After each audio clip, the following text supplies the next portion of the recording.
Honte à la France. Une générale noire, héroïne de guerre, menottée comme une criminelle dans une petite ville provençale.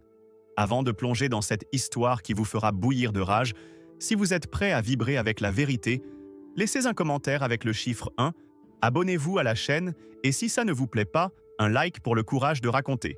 Restez jusqu'à la fin, une révélation choc vous attend, et partagez pour que justice soit faite. Dans la lumière pâle d'une aube provençale, Élise Dubois, générale 4 étoiles d'origine africaine, héroïne décorée de la Légion d'honneur pour ses exploits au Mali, s'arrête à une station-service délabrée à Saint-Rémy-de-Provence. Vêtue d'un simple pull gris, sans uniforme rutilant, elle n'est qu'une femme noire aux yeux de Claire Martin, la caissière, dont le regard acéré déborde de méfiance. Sans raison, sans preuve, Claire appelle la police, murmurant des mots empoisonnés. Une femme suspecte rôde ici. Élise, ignorant ce piège, remplit son réservoir, son calme olympien contrastant avec la tempête qui se prépare. Soudain, 2 officiers, Jacques Laurent et Pierre Dubois, surgissent, sirènes hurlantes, armes dégainées. Mains en l'air, aboie Laurent, coupe en cours à la tentative d'Élise de décliner son identité. En un instant, elle est plaquée au sol, menottée, son visage frôlant l'asphalte sous les regards curieux des passants. La fureur monte. Comment une nation qui l'a vue commander des légions, risquer sa vie pour elle, peut-elle la traiter comme une paria? Un détail glaçant s'ajoute. Claire, dans un accès de panique, a menti, prétendant qu'Élise portait une arme, une accusation fabriquée pour justifier l'injustice. Cette trahison, captée par une caméra cachée, va bientôt déclencher un scandale national, révélant non seulement le racisme rampant, mais aussi une conspiration locale pour protéger les coupables. La colère d'Élise, contenue mais incandescente, promet une revanche silencieuse qui ébranlera les fondations de cette petite ville. Valeur nouvelle, l'ajout d'une caméra cachée et d'une fausse accusation d'armes amplifie le drame, exposant une corruption locale et donnant à l'histoire une dimension de thriller judiciaire. Alors que le scandale de l'arrestation d'Élise Dubois à la station-service de Saint-Rémy-de-Provence éclate comme une bombe, la générale, menottée et traînée sans ménagement, reste un roc d'élégance et de dignité face à l'outrage. Dans la lumière crue de cette matinée provençale, où l'odeur d'essence se mêle à celle de la trahison, Élise, plaquée au sol par les officiers Jacques Laurent et Pierre Dubois, ne cède pas un instant à la panique. Ses yeux, d'un noir profond, fixent l'horizon, comme si elle voyait au-delà de cette humiliation, comme si elle portait déjà en elle la tempête qui allait bientôt balayer cette petite ville. « Je suis la générale Élise Dubois », déclare-t-elle, sa voix aussi ferme que lors des briefings dans les salles de guerre à Bamako. Mais Laurent, le visage crispé par une arrogance mal dissimulée, l'interrompt. « Pas de discours, sortez du véhicule !»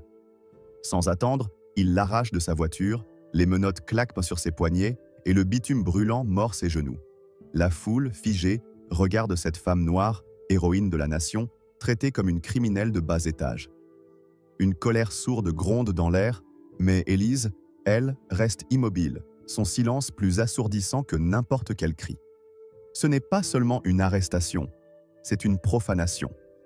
Élise, décorée de la Légion d'honneur, celle qui a conduit des soldats à travers des champs de mines au Mali, celle qui a négocié des cessez-le-feu sous des tirs ennemis, est maintenant à terre, son honneur piétiné par 2 officiers qui ne savent rien de son nom ni de son histoire. Ils ne voient qu'une femme noire, une étrangère dans leur Provence immaculée, et cela suffit à justifier leur violence. Mais un détail nouveau, plus sinistre encore, émerge.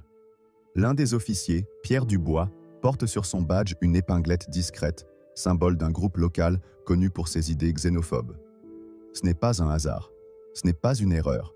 C'est un acte délibéré, un message envoyé à ceux qui osent défier l'ordre tacite de cette ville. Cette révélation, captée par un passant qui filme en tremblant, ajoute une couche de perfidie à l'injustice. Élise n'a pas seulement été arrêtée à cause d'un malentendu, mais parce qu'elle représente tout ce que ce système local rejette. Dans le fourgon de police qui l'emmène au tribunal de Saint-Rémy, Élise garde la tête haute, ses mains menottées reposant calmement sur ses genoux. Elle ne parle pas, ne proteste pas, mais chaque mouvement est une leçon de maîtrise. Elle a vu des champs de bataille, des trahisons, des pertes, mais jamais elle n'avait imaginé que son propre pays, celui pour lequel elle a risqué sa vie, la trahirait ainsi. À l'intérieur du tribunal, le juge, Jean-Marc Lefebvre, un homme au regard froid et à la réputation douteuse, l'attend. Lefebvre, connu pour avoir défendu des officiers dans des affaires de brutalité contre des minorités, s'installe derrière son pupitre avec une assurance qui pue l'arrogance. Madame Dubois, commence-t-il, son ton dégoulinant de condescendance, vous êtes accusée de trouble à l'ordre public et de résistance à l'autorité.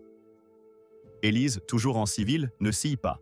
Elle répond, posément, « Je me suis identifiée, j'ai obéi. Vous devriez vérifier les faits avant de juger. » Mais Lefebvre balaie ses paroles d'un geste, comme si sa voix, celle d'une générale qui a commandé des légions, ne valait rien dans cette salle.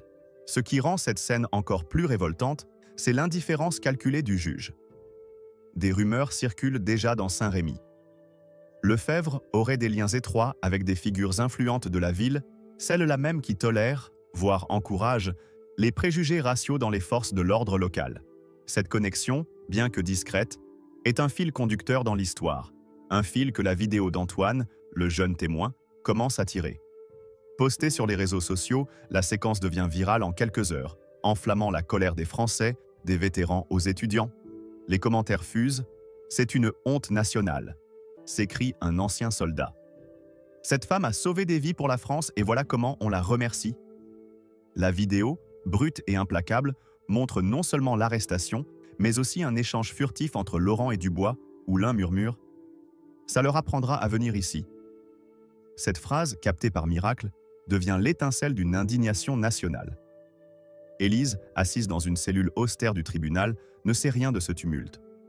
Elle ferme les yeux, non pas par résignation, mais par une force intérieure qui refuse de se plier. Elle pense à ceux qui, avant elle, ont été arrêtés, jugés, humiliés sans caméra pour témoigner, sans grade pour les protéger. Sa colère, bien que contenue, est un feu qui couve, prêt à embraser tout un système. Dehors, les premières manifestations s'organisent, des pancartes brandissent son nom et des vétérans en uniforme se rassemblent, leurs médailles scintillant sous le soleil provençal. La France entière commence à se réveiller, et ce tribunal, ce juge, ses officiers, vont bientôt sentir le poids d'une nation qui refuse de fermer les yeux. Si cette histoire vous révolte, tapez 1 dans les commentaires et abonnez-vous pour ne pas rater la suite. Partagez pour que la voix d'Élise résonne plus fort et restez avec nous. Ce qui se passe ensuite va ébranler Saint-Rémy et au-delà. Si vous pensez que cette injustice doit cesser, faites entendre votre voix. Un like, un partage, c'est un pas vers le changement. Une nation trahie, la vidéo qui enflamme la France et révèle l'injustice faite à Élise Dubois.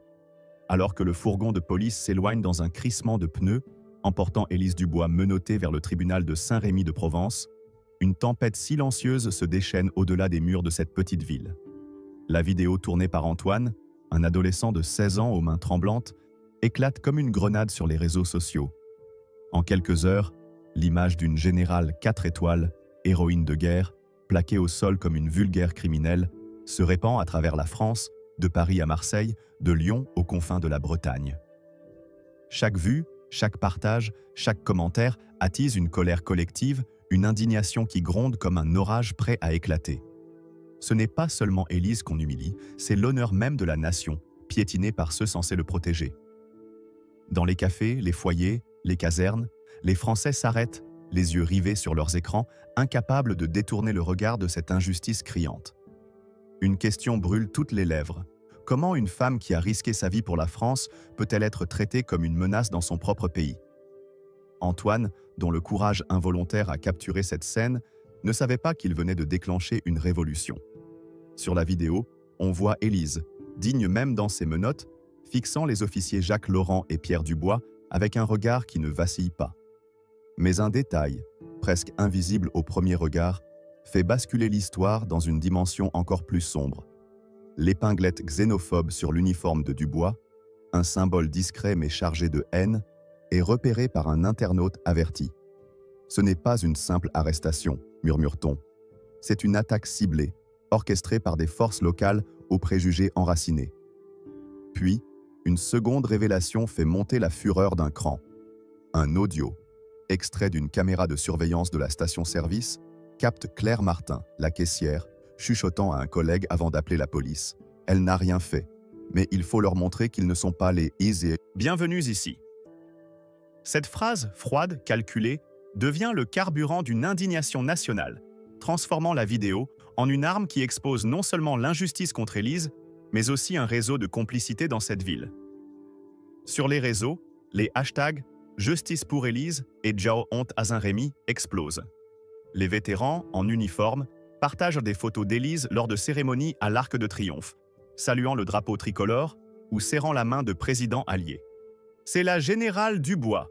s'exclame un ancien légionnaire sur un plateau télévisé, la voix brisée par l'émotion.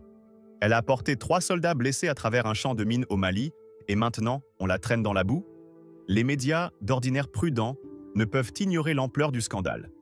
Le Figaro titre « Une héroïne nationale humiliée, la France face à ses démons ». France 24 diffuse en boucle des images d'Élise en tenue de gala, ses médailles scintillant, juxtaposées à la vidéo brutale de son arrestation. Chaque rediffusion est un coup de poing, chaque commentaire un cri de rage. Les étudiants, les militants, les citoyens ordinaires se joignent au chœur, organisant des veillées spontanées devant le tribunal, brandissant des pancartes où l'on peut lire « Élise Dubois, notre fierté, votre honte ». Mais ce qui rend cette vague de colère encore plus incandescente, c'est une découverte inattendue. Un ancien rapport, enfoui dans les archives de la préfecture, révèle que l'officier Jacques Laurent a déjà été accusé d'agression contre un jeune immigré lors d'un contrôle routier, une affaire étouffée par des pressions locales. Ce document, exhumé par un journaliste tenace, circule en ligne, confirmant ce que beaucoup soupçonnaient. L'arrestation d'Élise n'est pas un incident isolé, mais le symptôme d'un système corrompu où le racisme s'abrite derrière des badges et des uniformes. Cette révélation transforme la colère en un brasier. Les réseaux sociaux s'enflamment de messages comme « Combien d'autres Élises ont été brisées sans que personne ne filme ?» Des intellectuels, des artistes, même des politiciens prennent la parole, exigeant des comptes. Une sénatrice tweet « Élise Dubois a défendu la France. Qui défendra Élise ?» Dans les casernes, l'émotion est palpable. Les jeunes recrues, qui ont grandi en admirant Élise, partagent son histoire dans des groupes privés, tandis que des officiers supérieurs, d'ordinaire discrets, murmurent leur indignation dans les couloirs du ministère de la Défense. Une lettre anonyme, signée « Un soldat loyal », circule, adressée au président lui-même. Si une générale peut être traitée ainsi, que reste-t-il de notre honneur? Cette lettre, divulguée par un lanceur d'alerte, devient virale, ajoutant une dimension politique au scandale. La pression monte, inexorable, vers le bureau de la ministre de la Défense, Sophie Renaud, qui regarde la vidéo en silence, le visage fermé. Elle sait que ce n'est pas seulement l'histoire d'une femme, mais celle d'une nation confrontée à ses fractures. Élise, toujours détenue dans une cellule froide du tribunal, ignore l'ouragan qu'elle a déclenché. Assise, droite, les yeux clos, elle incarne une force que ni les menottes ni l'injustice ne peuvent ébranler. Elle pense au visage sans nom, à ceux qui, avant elle, ont été arrêtés, jugés, oubliés. Sa colère, bien que muette, est une flamme qui ne s'éteint pas. Dehors, les premières pancartes s'élèvent, les premières voix s'unissent, et Saint-Rémy de Provence, ce coin tranquille de Provence, devient l'épicentre d'une révolte nationale. La vidéo d'Antoine, ce gamin ordinaire devenu héros malgré lui, n'est plus seulement un témoignage. Elle est une torche, illuminant les ombres d'un système qui a trop longtemps fermé les yeux. Alors que la vidéo de l'arrestation brutale d'Élise Dubois embrase les réseaux sociaux, transformant Saint-Rémy de Provence en un symbole d'injustice nationale, une vague de fureur atteint les plus hautes sphères du pouvoir à Paris. Dans les couloirs feutrés du ministère de la Défense, l'atmosphère est lourde, presque irrespirable.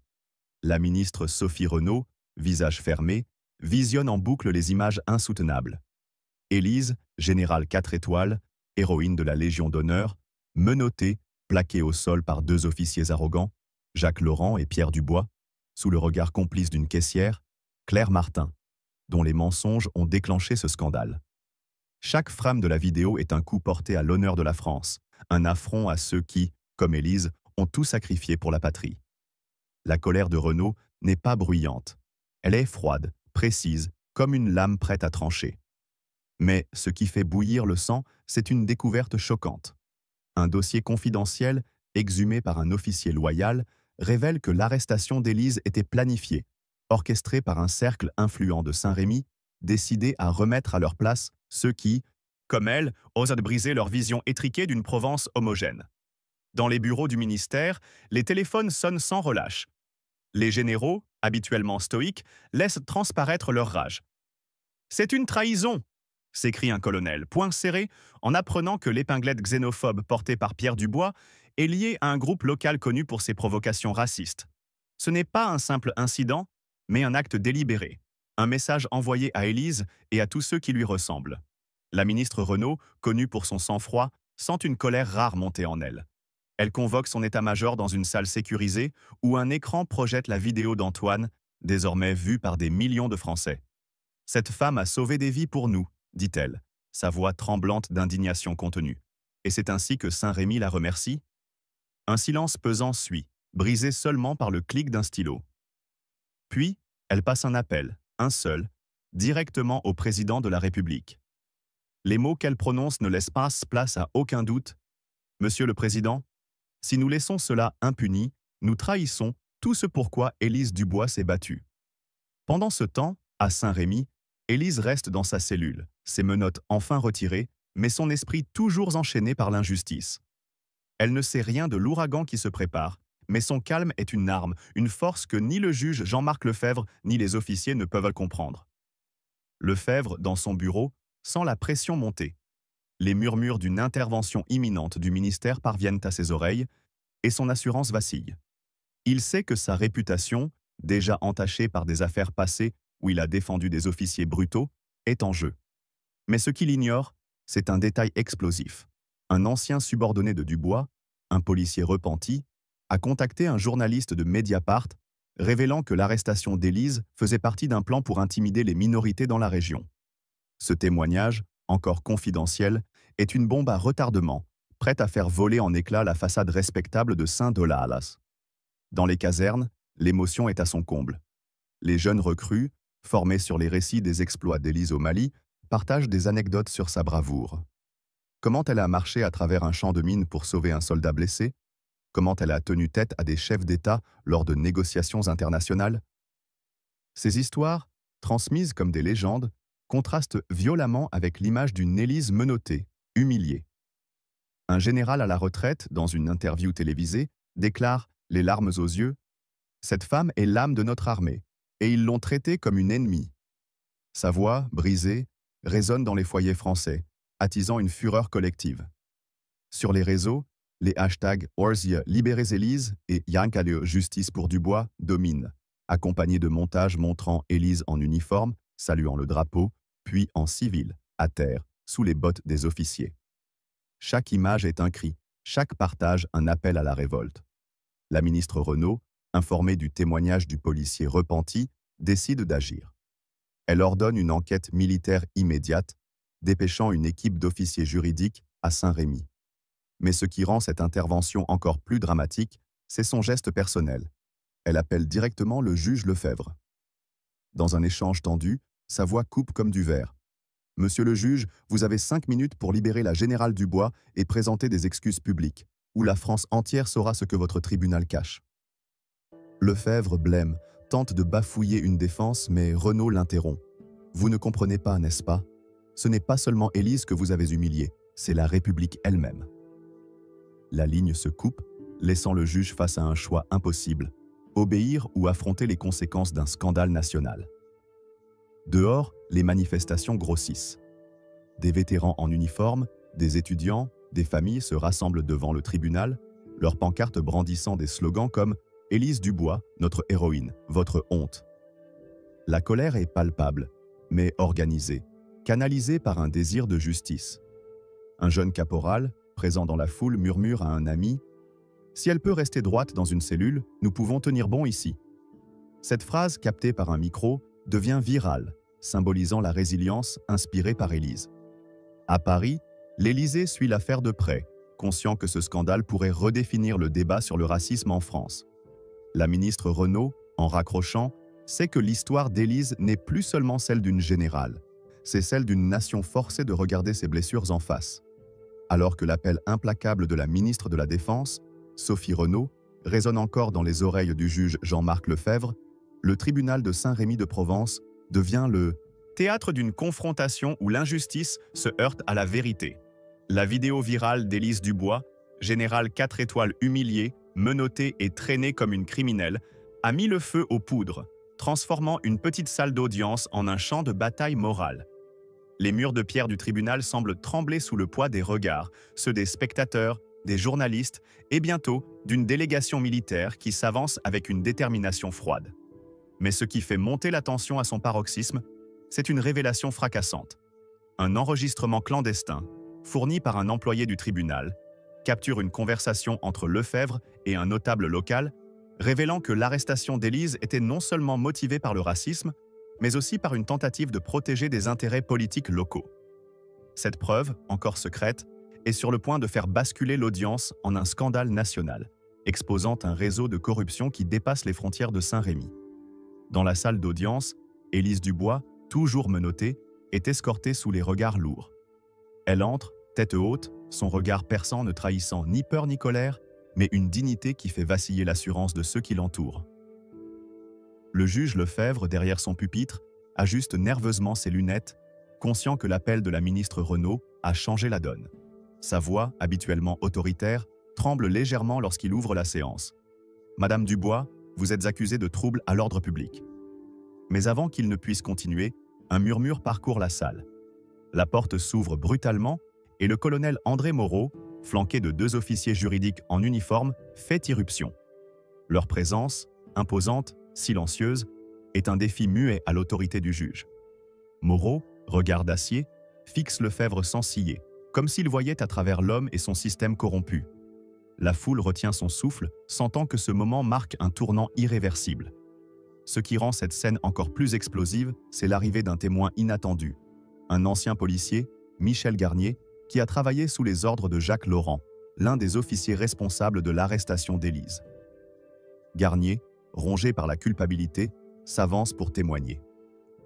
Dans un silence étouffant, il révèle que Laurent et Pierre Dubois ont reçu des instructions d'un conseiller municipal influent pour faire un exemple d'Élise, une femme noire de haut rang, afin d'intimider les minorités dans la région. Cette confession, murmurée dans la salle comme une bombe qui éclate, fait basculer l'audience. Les spectateurs, dont certains pleurent de rage, serrant les poings. Une femme dans la foule murmure « Ils ont osé salir une héroïne pour leur petit jeu de pouvoir. » Lefebvre, blême, tente de reprendre le contrôle, mais sa voix se perd dans le tumulte grandissant.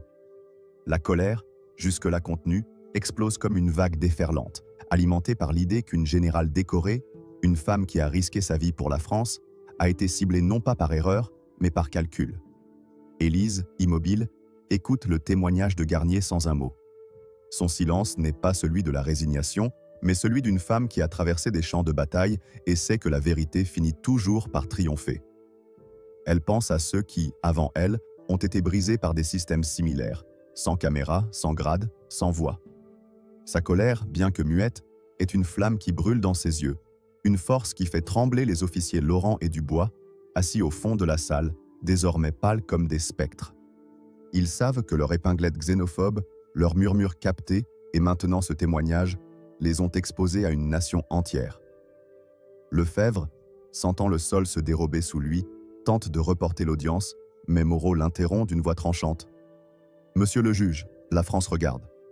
Vous ne pouvez plus vous cacher derrière votre robe. » L'enregistrement clandestin, bien que non encore public, commence à circuler parmi les officiers militaires présents. Il révèle des mots accablants de Lefebvre. « Laissez faire, ça calmera les esprits de la ville. » Ces paroles, prononcées dans l'ombre, trahissent une complicité qui va au-delà de l'incident, impliquant des notables locaux dans une tentative de maintenir un ordre raciste. Cette découverte, ajoutée au témoignage de Garnier, transforme l'audience en un tribunal non seulement pour Élise, mais pour tout un système corrompu. Dehors, les manifestations grossissent. Des drapeaux tricolores brandis par des vétérans se mêlent aux pancartes des étudiants, tous unis dans une clameur. Justice pour Élise. À Paris, la ministre Renaud, informée de l'enregistrement, ordonne une enquête fédérale, promettant de démanteler ce réseau de corruption. La colère nationale, alimentée par chaque nouvelle révélation, devient une force irrépressible, prête à renverser les murs de ce tribunal. Alors que le tribunal de Saint-Rémy de Provence vacille sous le poids des révélations explosives, l'enregistrement clandestin du juge Jean-Marc Lefebvre et le témoignage accablant de Michel Garnier dévoilant une conspiration raciste, La salle d'audience devient une arène où la justice et l'injustice s'affrontent dans un silence assourdissant. Élise Dubois, libérée de ses menottes après l'intervention brutale de la ministre de la Défense Sophie Renaud, se tient au centre de cette tempête, son regard d'acier fixé sur un point invisible, comme si elle voyait déjà l'issue de ce combat. Dehors, les cris des manifestants, vétérans, étudiants, citoyens ordinaires, perçant les murs, réclamant justice pour cette générale 4 étoiles, héroïne de la Légion d'honneur, humiliée par un système corrompu.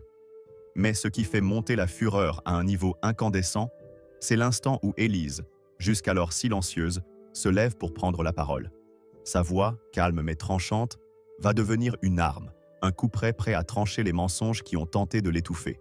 Dans cette salle où chaque souffle est suspendu, Élise ne s'adresse pas seulement au juge Lefebvre, dont l'arrogance s'est effritée face à la pression nationale, ni aux officiers Jacques Laurent et Pierre Dubois, désormais figés par la peur de leur propre chute. Elle parle à la France entière, à ceux qui regardent à travers les écrans, à ceux qui brandissent son nom dans les rues.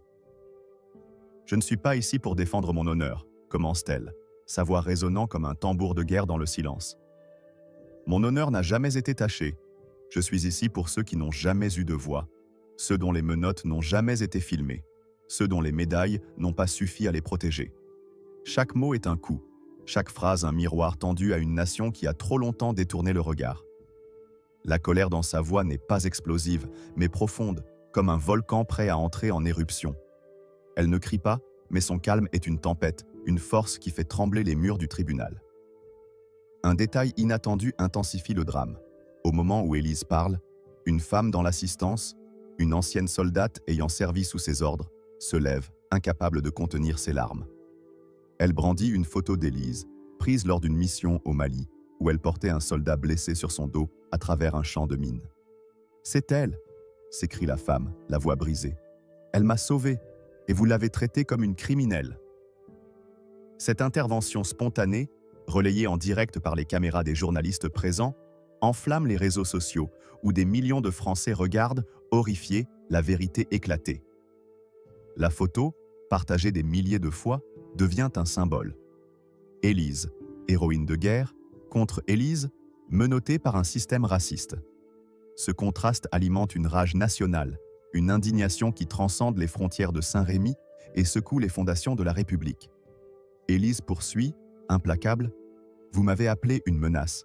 Mais la vraie menace est un système qui permet à des officiers de juger ma peau avant mon nom, à des juges de fermer les yeux sur la vérité, à des villes entières de se taire face à l'injustice. » Elle marque une pause, et dans ce silence, on entend presque les battements de cœur des spectateurs.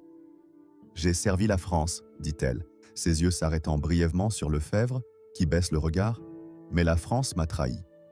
Et elle a trahi tous ceux qui, comme moi, ont cru en sa promesse d'égalité. » Ces mots, prononcés sans hausser la voix, sont un électrochoc.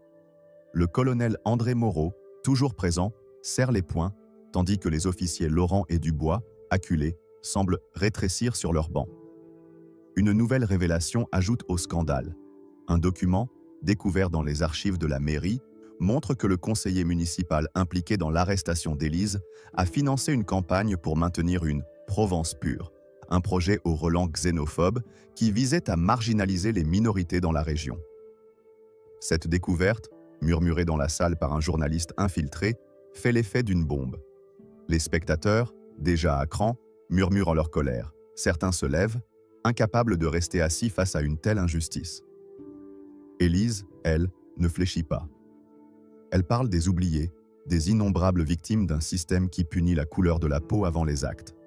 « Vous ne pouvez pas guérir une blessure que vous refusez de voir », déclare-t-elle, sa voix tremblant légèrement, non pas de faiblesse, mais d'une colère contenue depuis trop longtemps. « Et vous ne pouvez pas réparer une nation qui se ment à elle-même. » À ces mots, un silence sacré envahit la salle, comme si le temps s'était arrêté. Même Lefebvre, accablé par le poids de sa propre complicité, reste muet, sa robe de juge semblant soudain trop grande pour lui. Dehors, la foule rugit, un mélange de colère et d'admiration pour cette femme qui, sans élever la voix, a fait trembler un tribunal entier. Les pancartes s'élèvent plus haut, les drapeaux tricolores claquent au vent, et les caméras captent chaque instant, diffusant la parole d'Élise à travers le pays. Sa voix devient un cri de ralliement, un appel à une France plus juste, plus digne de ses idéaux. À Paris, les politiques, jusque-là prudents, commencent à réagir, conscients que ce moment marque un tournant. Élise, en s'adressant à la nation, n'a pas seulement défendu son honneur. Elle a donné une voix à tous ceux que le système a écrasés, transformant sa douleur en un manifeste pour le changement. Si l'histoire d'Élise vous bouleverse, tapez un dans les commentaires et partagez pour que sa voix porte plus loin. Abonnez-vous pour ne pas manquer la suite. Un rebondissement inattendu attend Saint-Rémy, et la vérité n'a pas fini de frapper.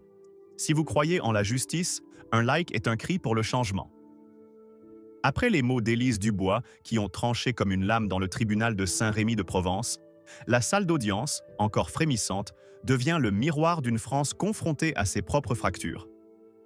Sa voix, calme mais implacable, a transformé une injustice personnelle en un cri universel contre le racisme et la corruption. Dehors, la foule grossit, un raz-de-marée de colère et de solidarité qui déborde des ruelles provençales pour envahir les grandes villes. Les pancartes brandies haut, ornées de slogans comme « Justice pour Élise » et « Honte à Saint-Rémy » claquent sous le vent brûlant de l'été. Mais ce qui fait basculer ce moment en un véritable soulèvement national, c'est une révélation qui secoue les consciences. Une lettre anonyme, glissée sous la porte d'un journal local, expose un réseau de corruption liant le juge Jean-Marc Lefebvre, les officiers Jacques Laurent et Pierre Dubois, et un groupe de notables locaux. Ce document, signé d'un mystérieux citoyen de l'ombre, détaille comment des fonds publics ont été détournés pour financer des campagnes xénophobes, visant à maintenir une Provence sans étrangers. Cette découverte, relayée en direct par les chaînes nationales, enflamme une indignation déjà à son comble, transformant l'affaire Élise Dubois en un symbole de résistance contre un système pourri jusqu'à la moelle. Les rues de Saint-Rémy vibrent d'une fureur palpable. Des vétérans en uniforme, médailles scintillant sous le soleil, se tiennent côte à côte avec des étudiants, des mères de famille, des ouvriers, tous unis par une colère viscérale. Une vieille femme, tenant une photo d'Élise en uniforme lors d'une cérémonie à l'Arc de Triomphe, pleure en criant « Elle a sauvé nos soldats et vous l'avez enchaînée ». Les caméras de France 2 captent cette scène, la diffusant à des millions de téléspectateurs, dont les cœurs s'embrasent devant cette injustice. Les réseaux sociaux, déjà saturés de hashtags comme « Libérez Élise », s'enflamment davantage avec la fuite de la lettre anonyme. Un tweet viral, posté par un célèbre écrivain parisien, résume l'humeur nationale. Élise Dubois n'est pas une victime, elle est notre miroir. Si nous laissons cela impuni, nous trahissons la République. Chaque partage, chaque commentaire est un cri, un appel à déraciner les racines pourries d'un système qui a osé humilier une héroïne. Ce qui rend ce soulèvement encore plus poignant, c'est l'émergence d'un mouvement spontané, baptisé « Les Sentinelles d'Élise », lancé par un groupe de jeunes activistes. Ils organisent des veillées aux chandelles devant les préfectures de Marseille, Lyon et Paris, où des portraits d'Élise sont projetés sur les façades des bâtiments publics, accompagnés de ces paroles « Vous ne pouvez pas guérir une blessure que vous refusez de voir ». Ce mouvement, relayé par le monde, devient un symbole d'espoir et de révolte, unissant des Français de tous horizons. Mais un détail glaçant intensifie la rage. Une enquête préliminaire, déclenchée par la ministre Sophie Renaud, révèle que l'officier Pierre Dubois a déjà été impliqué dans 3 autres incidents de brutalité contre des minorités, tous étouffés par des pressions locales. Cette information, divulguée par un lanceur d'alerte au sein de la police, fait l'effet d'une déflagration, confirmant que l'arrestation d'Élise n'était pas un accident, mais un symptôme d'une maladie plus profonde. À Paris, l'Élysée, jusque-là prudent, ne peut plus ignorer la tempête. Des députés, bousculés par la pression populaire, exigent une réforme des pratiques policières et une enquête nationale sur les abus de pouvoir dans les petites villes. Une sénatrice, dans un discours enflammé à l'Assemblée, déclare « Élise Dubois a défendu la France sur les champs de bataille. Aujourd'hui, c'est à nous de défendre son honneur. » Cette phrase, reprise par les médias, devient un cri de ralliement. À Saint-Rémy, le maire, acculé, publie un communiqué laconique promettant une enquête, mais ces mots sonnent creux face à la fureur des manifestants. Les pancartes se multiplient, certaines dénonçant directement Lefebvre, dont la complicité présumée avec les notables locaux devient un scandale à part entière. La colère nationale, nourrie par chaque nouvelle révélation, se transforme en une force irrépressible, prête à renverser non seulement ce tribunal, mais aussi les structures qui ont permis une telle injustice. Dans cette tempête, Élise reste une figure de résilience. Bien qu'encore dans l'enceinte du tribunal, elle incarne une dignité qui transcende l'humiliation. Elle n'a pas besoin de crier pour être entendue. Sa simple existence, son refus de plier, galvanise une nation. La France, secouée par son histoire, se trouve à un carrefour. Regarder ses blessures en face ou continuer à les ignorer. Élise, par son courage, a allumé une flamme qui ne s'éteindra pas. Alors que les rues de Saint-Rémy-de-Provence résonnent encore des cris de la foule et des pancartes réclamant justice pour Élise Dubois, le tribunal, secoué par les révélations d'un réseau corrompu, devient le théâtre d'une transformation nationale. Élise, générale 4 étoiles, se tient debout, non plus comme une accusée, mais comme une figure de résilience face à l'injustice. Dans un ultime rebondissement, un graffiti apparaît dans la nuit sur le mur du tribunal. Élise, notre lumière contre l'ombre, signé par les sentinelles d'Élise. Ce message, capturé par les caméras, devient viral, symbolisant une révolte contre un système qui a osé humilier une héroïne. La colère nationale, attisée par la lettre anonyme révélant les magouilles du juge Jean-Marc Lefebvre et des officiers Jacques Laurent et Pierre Dubois, atteint son paroxysme. Ce n'est plus seulement l'histoire d'Élise, c'est celle d'une France confrontée à ses blessures, forcée de regarder en face un racisme enraciné. Élise quitte le tribunal sous les applaudissements, son regard inébranlable. Elle n'a pas cherché la vengeance, mais la vérité, et cette vérité a ébranlé une nation. Son silence, sa dignité, ont inspiré un mouvement, les Sentinelles d'Élise, qui promet de veiller sur les oubliés. Ce combat, porté par sa force, redéfinit la justice en France, unissant des générations pour une République plus digne. Élise Dubois n'est pas une victime, elle est une flamme éternelle,